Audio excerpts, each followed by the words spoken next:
Hello दोस्तों, जय हिंद। तो फ्रेंड्स, आप सोच रहे होंगे कि ये मैं किताब क्यों आपके साथ लाया हूँ।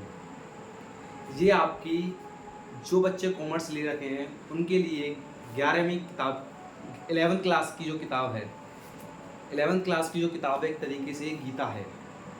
इस गीता को सभी अपने हाथ में लीजिए और इसको अपने माथे से लगाइए। क्यों लगाइए? कि ये जादू है हमारी ज़िंदगी का। अगर हमने इसको समझ लिया, इसको पढ़ लिया, इस ग्रंथ को समझ लिया, तो हमारी नैया पार लगाने से कोई नहीं रोक सकता। अब आप ये देखिए बच्चों, मैंने आपको पिछले लेक्चर में एक फुल फॉर्म आपको करा रहा था मैं कि आई का मतलब क्या है, एम का मतलब क्या है, आर का मतलब क्या है, सी का मतलब क्या है, एस का मतलब क्या है, ए का मतलब क्या है, सी का मतलब क्या है, ये मैं आपको करा रहा था। तो आप ये देखिए फ्रेंड्स, आपकी किताब जब खोलेंगे आप अपना पहला चैप्टर टी.एस. ग्रेवाल का पहला चैप्टर खोलोगे आप, तो उसमें एक डेफिनेशन दी हुई है फर्स्ट पेज पर, फर्स्ट चैप्टर पे एक डेफिनेशन दी हुई है। क्या डेफिनेशन है? जो मैंने आपसे पहली क्लास में जो डेफिनेशन लिखवाई थी अकाउंटिंग की, वही डेफिनेशन दी हुई है कि accounting is the art of recording, accounting is the art of recording, classifying and summarising in a significant manner and in term of money transactions and events which are in part of at least of a financial character and interpreting the result thereof। अब मैं आपको जो full form मैंने पिछले lecture में आपको कराई थी उसका जादू दिखाता हूँ। अच्छा, आप लोग मुझे एक बात बताइए कि मैंने आपको आई का मतलब क्या बताया, ये बताइए। इस आई का मतलब क्या बताया था? आप इस डेफिनेशन में ढूंढिएगा। मैंने आपको आई का मतलब बताया था कि आइडेंटिफिकेशन ऑफ फाइनेंशियल ट्रांजैक्शन, कि आप पता लगाइए कि ये ट्रांजैक्शन बिजनेस की है या नहीं। मैंने आपको एग्जांपल दिया था ना कि घर का बिजली का बिल पे किया है और एक फैक्ट्री का बिल पे किया है, तो आपको पता लगाना है कि कौन सी बिजनेस की ट्रांजैक्शन है। तो identify the business transaction and events, पूरी पूरी फुल फॉर्म थी identification of financial transaction and events. देखिए, फाइनेंशियल ट्रांजैक्शन एंड इवेंट, इस डेफिनेशन में ढूंढिएगा जो वर्ड मैंने आपको कराए। फिर आपको मैंने एम का मतलब बताया था, एम का मतलब बताया था measuring in term of money, कि आपको देखना है कि वो ट्रांजैक्शन वो मनी में हुई है या नहीं हुई। मतलब कि आपने कुछ खरीदा या बेचा है, वो पैसा, उसमें पैसा इन्वॉल्व है या नहीं, पैसा चाहे उधार पे हो चाहे नगद पे हो, पर पैसा है इन्वॉल्व या नहीं। तो measuring in term of money, measuring in term of money, देखिए इन टर्म ऑफ मनी, पहली बात ये हो गई, दूसरी बात ये हो गई। तीसरी बात, आर का मतलब बताया था मैंने आपको रिकॉर्डिंग। क्या बताया था? रिकॉर्डिंग। रिकॉर्डिंग किसमें करवाने के लिए बोला था आपको मैंने? किताब के अंदर, कि आपने जो भी खरीद बेच करी है, जो भी आपने ट्रांजेक्शन करी है, उसको एक किताब के अंदर लिखना है, रिकॉर्ड करना है। उस किताब का नाम मैंने आपको क्या बताया था? क्या बताया था आपको उस किताब का नाम? मैंने जर्नल। तो रिकॉर्डिंग, ये देखिए, ये आपकी तीसरी बात इसी डेफिनेशन के अंदर। ये जादू है, ये जादू है। आपकी पिछली 3 क्लास कोई मजाक नहीं थी। मैंने कहा था ना कि अकाउंट आपको जादू सिखाएगी। आपको मैंने IMRCESEC का मतलब बताया है, तो वो उसका यूज है, इस डेफिनेशन को समझिएगा। तीसरा मतलब हो गया आर का मतलब रिकॉर्डिंग। रिकॉर्डिंग कहाँ करी हमने? जर्नल के अंदर। तीसरा क्या बताया था आपको मैंने? जब आपने कई सारी ट्रांजैक्शन, परचेज की, सेल की, सब मतलब खरीदने की, बेचने की, आपने एक किताब में लिख ली, वो कई स्टडी पक गई उनकी कि यार इतनी ट्रांजेक्शन, क्योंकि पूरी साल में हम कितनी ट्रांजेक्शन करते हैं, लाखों ट्रांजेक्शन करते हैं। तो आप उसको कैसे सरदर्द हो जाएगा कि कौन सी ट्रांजेक्शन सेल्स की है, कौन सी परचेज की है, देखने में। तो मैंने आपको बताया था सी का मतलब कि उसको क्लासीफाई कर लो। क्लासीफाई मतलब मैंने आपको एग्जांपल दिया था कि लड़के एक तरफ बैठ जाएं, लड़कियां एक तरफ बैठ जाएं, बताया था, नहीं बताया था? ऐसे ही जो ट्रांजैक्शन परचेज की हैं, जो खरीदा है हमने माल, परचेज किया है, उनको एक अलग किताब में लिख लो, और जो सेल किया है उसको अलग किताब में लिख दो। उसको बोलते थे हम क्लासीफाइंग। तो सी का मतलब था क्लासीफाइंग, रिकॉर्डिंग के बाद था क्लासीफाइंग। ये आपका चौथा हो गया। अब बात आती है एस का मतलब। अब एस का मतलब क्या बताया था? अब बात बताइए, जब आपने उन किताबों में, अच्छा क्लासीफाइंग किस किताब में करते थे? उस किताब का नाम क्या था, याद करिए। इस किताब का नाम तो था JOURNAL, जर्नल। इस किताब का नाम था लेजर, LEDGER, जिसमें डी साइलेंट होता है। अब उसके बाद देखिए बच्चों, कि अब एस का मतलब क्या था। अब आपने लेजर के अंदर ये सारी चीज़ें लिख ली कि ये परचेज की ट्रांजैक्शन है और ये सेल की, कि मैंने ये परचेज किया इस तारीख को, ये परचेज किया, ये खरीदा इस तारीख को, ये खरीदा। भाई बिजनेस में तो सारी चीज़ें होती हैं, खरीद बेच तो होती है ही। तो आप सब चीज़ आपने लिख ली अलग अलग किताब में, परचेज की अलग किताब में लिख दी और सेल की अलग किताब में लिख दी।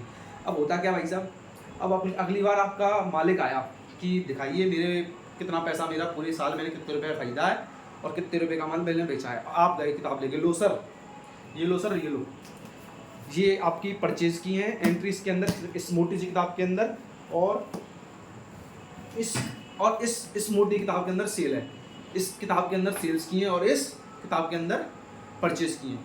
आपका मालिक बोलेगा अबे मैं इतना कहाँ से देखूंगा, मुझे ये बताओ कि मैंने कितने रुपए की सेल करी है और कितने रुपए की परचेज करी है मैंने, मुझे इससे मतलब है, मुझे ये मोटी किताब पढ़ने का टाइम नहीं है मेरे पास। तो आपने क्या कहा उससे कि सर आप चिंता मत करिए, हम आपके लिए एक जुगाड़ रखा है। हमने क्या रखा है, समराइजिंग का। समराइजिंग मतलब कि सर इतना नहीं पढ़ सकते तो एक काम करते हैं, हम जितनी आपने परचेज करी है अपनी कंपनी, अपने बिजनेस के अंदर, उसका आपको हम इकट्ठा अमाउंट बता देते हैं और जितनी सेल करी है उसका इकट्ठा अमाउंट बता देते हैं। तो वो क्या हो रही थी कि आपने दोनों चीज़ों को, जितनी परचेज करी थी और जितनी सेल करी थी, उनकी परचेज की जो जोड़ था, जो ऐड किया अमाउंट आपने, ये आपने 10 करोड़ रुपए की परचेज करी और सेल 20 करोड़ की करी। तो आप मालिक को सीधे बता दोगे साहब इस साल हमारी 10 लाख रुपए की परचेज हुई है और 20 लाख रुपए की सेल हुई है। तो वो चीज़ क्या हुई, अपने छोटी सी चीज़ बताने को उसको बोलते थे समराइजिंग। अभी देखिए समराइजिंग, ये हो गया 5वां पॉइंट, समराइजिंग।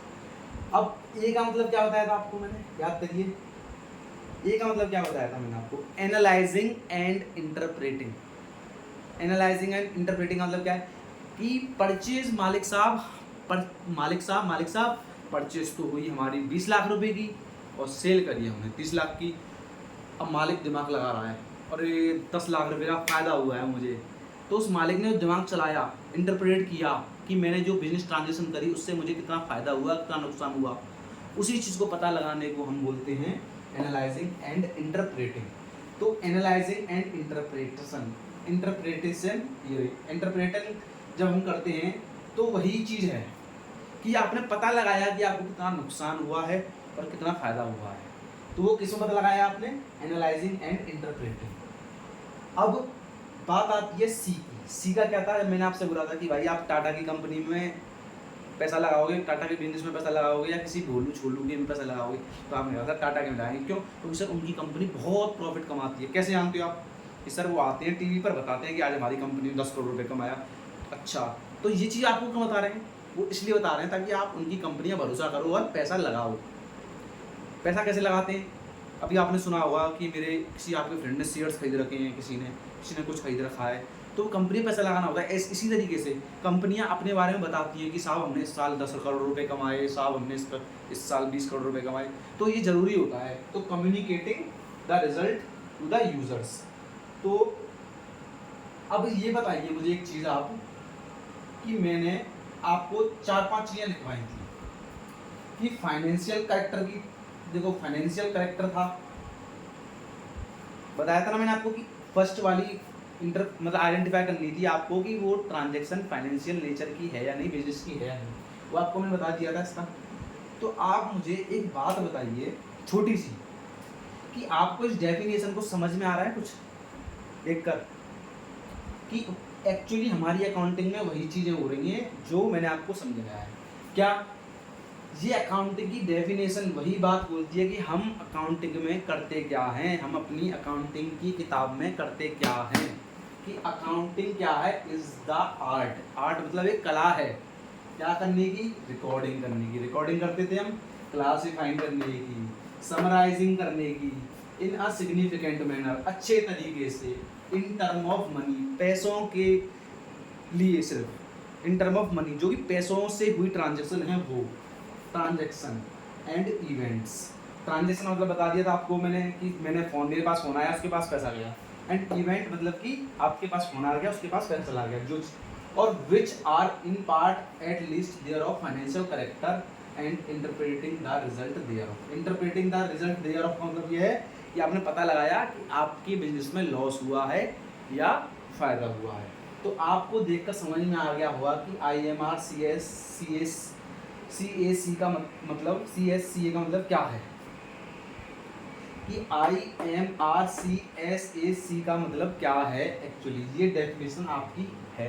अब आप किसी को भी आराम से बता सकते हो कि भाई साहब अकाउंटिंग में क्या होता है। अकाउंटिंग एक आर्ट है रिकॉर्डिंग करने की, क्लासिफाइंग करने की, समराइजिंग करने की इन ए सिग्निफिकेंट मैनर, और in term of money transaction और इवेंट उसमें रिकॉर्ड करे जाते हैं which are in at least of financial character, and उनको इंटरप्रेट करते हैं उनका रिजल्ट जो उसका रिजल्ट आया, जो आपने ट्रांजेक्शन की उसका जो रिजल्ट आया, प्रॉफिट हुआ या लॉस हुआ, उसको क्या करते हैं आप, उसको आप यूजर्स को बताते हैं। तो ये है आपकी डेफिनेशन अकाउंट्स की। ये मैंने 4 लेक्चर आपको इस डेफिनेशन को समझाने के लिए करे थे, तो आपको समझ में आ गया होगा मैंने आपको क्या बताया है। देखिए मैं आपको एक चीज़ बताता हूँ फ्रेंड्स लास्ट में। देखो जब हम कोई भी चैप्टर स्टार्ट करते हैं या फिर कोई भी सब्जेक्ट हमारे लिए नया होता है, आप कभी ये मत सोचिए कि ये हमसे होगा नहीं। आप पहले उसकी नींव तो रखिए। आप खुद सोचिए, जब एक मकान तैयार होता है तो उसके लिए गड्ढे करे जाते हैं। उन गड्ढों को देख के कोई कह सकता है, ताजमहल को लीजिए आप, जब ताजमहल बना हुआ तो कितने गड्ढे करे होंगे, उस गड्ढों को देखकर कोई कह सकता था कि यहाँ एक ताजमहल खड़ा होगा। तो आप उन गड्ढों से मत डरिए, क्या पता एक आपके लिए ताजमहल खड़ा हो रहा हो। तो आप घबराइए मत, आप बारीकी से एक एक ईंट करके, एक एक टॉपिक करके मैं आपको समझाऊंगा। बस हौसला रखिए, हिम्मत रखिए और मेरा साथ दीजिए। तो इसके साथ मैं आपसे विदा लेना चाहूँगा। धन्यवाद। जय हिंद, जय Bharat. Thank you so much.